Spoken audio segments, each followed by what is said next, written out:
Jeffrey Blackwood. How's it going, Jeffrey? Doing wonderful. How about yourself? Great. So just tell us a little bit about yourself and your experience at MUN. Yeah, well, I graduated from MUN back in 2009 with my undergrad in religious studies and English literature. And I went on to the Queen's College Faculty of Theology on MUN's campus, completed my honors degree in Divinity, and I'm still in process of doing another degree in Theology.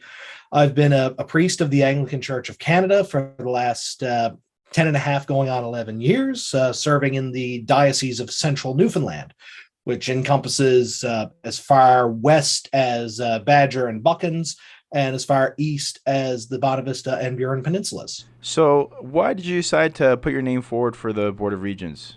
Well, I did it 3 years ago. I applied for it and I declined nomination at the time because I wanted to give back to the university community.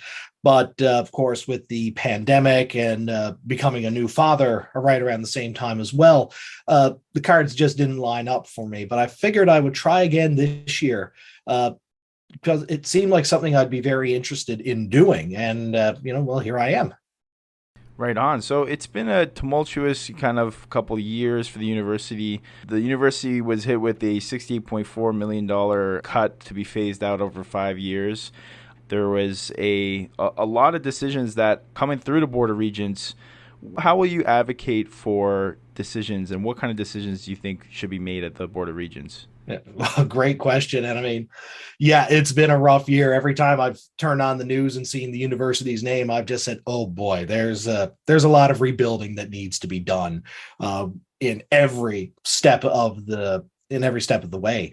And one of the things that I personally believe in, and I've brought to every aspect of my professional life, is open communication and explaining things so that everyone understands why decisions are being made the way that they are, and just being able to bridge those gaps between, here's what we hear in the news, but here's what's actually happening.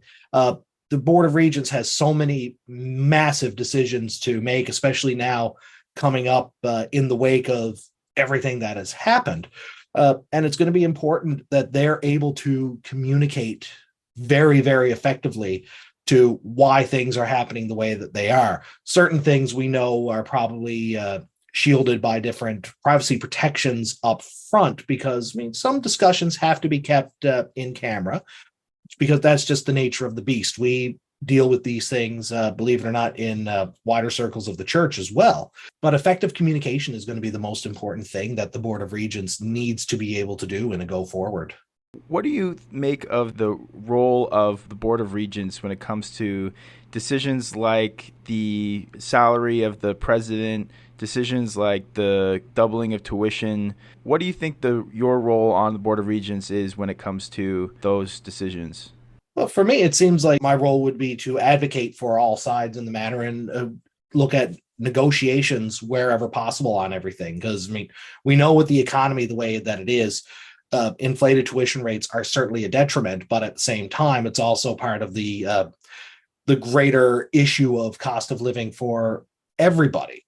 Where do you find a middle ground in that? And of course, with regards to the salary of the university president, you want to remain competitive throughout Canada because, I mean, MUN is, despite all the negative press that has happened over the last couple of years, MUN's a fantastic institution. It holds some great programs, great professors, great lecturers. I thoroughly enjoyed my time at MUN over the 4 years of my undergrad. But, you've got to be realistic with a lot of these things as well. You've got to advocate, okay, yes, we need to have a good president, but at the same time, we got to look after our students, our faculty, and our facilities as well. The balance of the Board of Regents is, a lot of people have said, we have a fiduciary responsibility to university, and that is it. We have to make decisions that don't put us in deficit. What do you make of that? And do you think that there's also a larger responsibility to the province as a whole?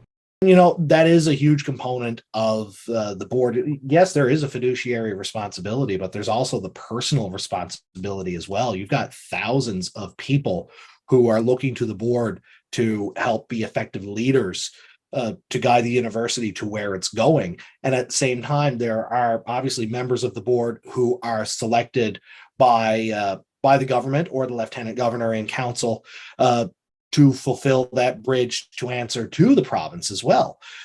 So it's a huge balancing act, not just of the fiscal side of things, but across the board, because you're dealing with people. You're dealing with students and their education.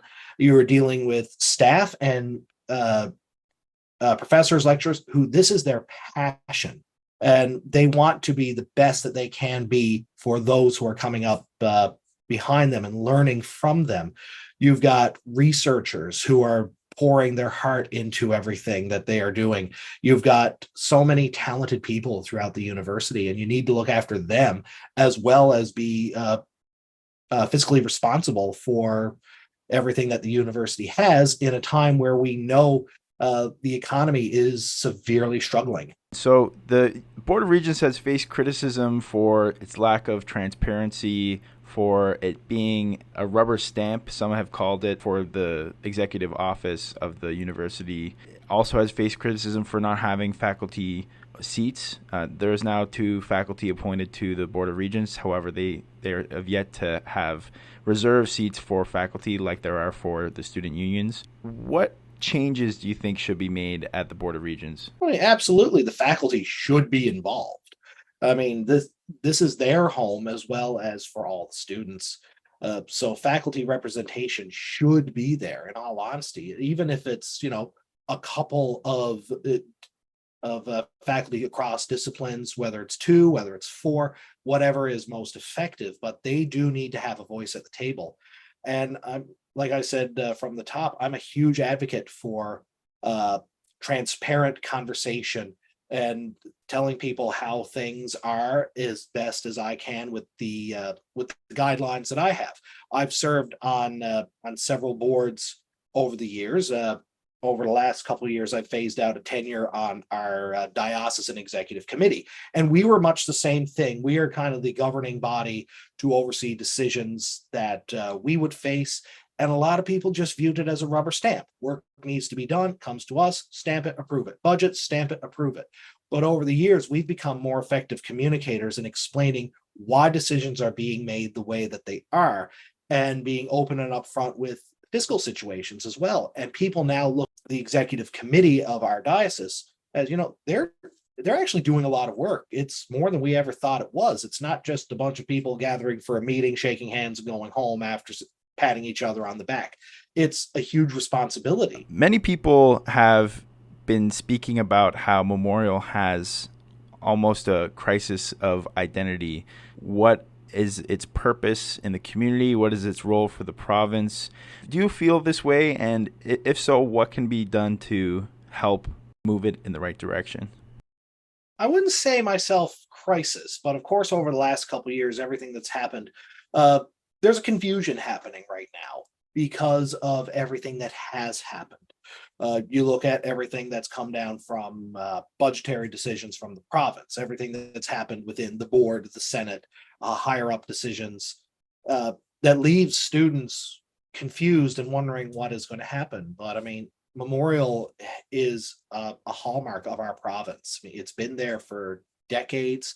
Of course, we know built as a monument to those who paid the ultimate sacrifice to us, but a center that promotes learning of the utmost caliber.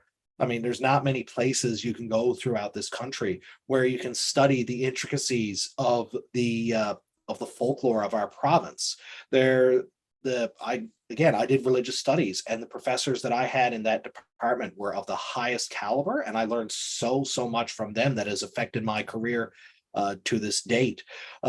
I remember the very first English class I did back in 2005, approaching the professor with concerns, and her concerned that I was concerned. I mean, you've got a beautiful facility throughout the university. It's just confused as to where the future is taking it right now. I wouldn't call it a crisis myself, because the bottom hasn't completely fallen out, but it needs to get back to the table and figure out who it is and what it's meant to be for the generations to come. I look at my son; he's 2.5. Whether he goes to MUN or decides to go to trade school, that'll be his call when the time comes, because that's just how it is.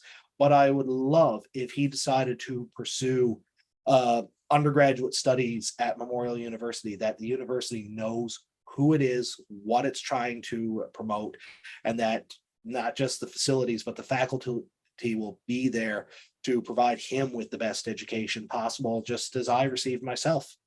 Some have said that this university is being run more like a business rather than a public institution. Do you think that this is a dangerous trend when it comes to universities in Canada? There needs to be a delicate balancing act between that model being run like a business and the public institution, because of course, I mean, when you're dealing with budgets the way that the university is dealing with, and salaries and staffing and of that caliber, there has to be some degree of business model behind it, because if you take that and throw it out the window, the whole system will just fall apart. But you are right, it is a public institution, so there needs to be more emphasis on how it runs in that regard as well. Do you do more collaborative models? Do you try to do things in a different way? But it is a very delicate balancing act. It's just like running the province. I remember years ago, people were accusing former premiers of running the province like a business. To an extent, it is, but it also isn't. So it's finding that right balance between the two, such that it can run as effectively as possible for the benefit of everyone. Thank you so much, Jeff. Oh, you are kindly welcome. Hope you have a wonderful day. Thanks.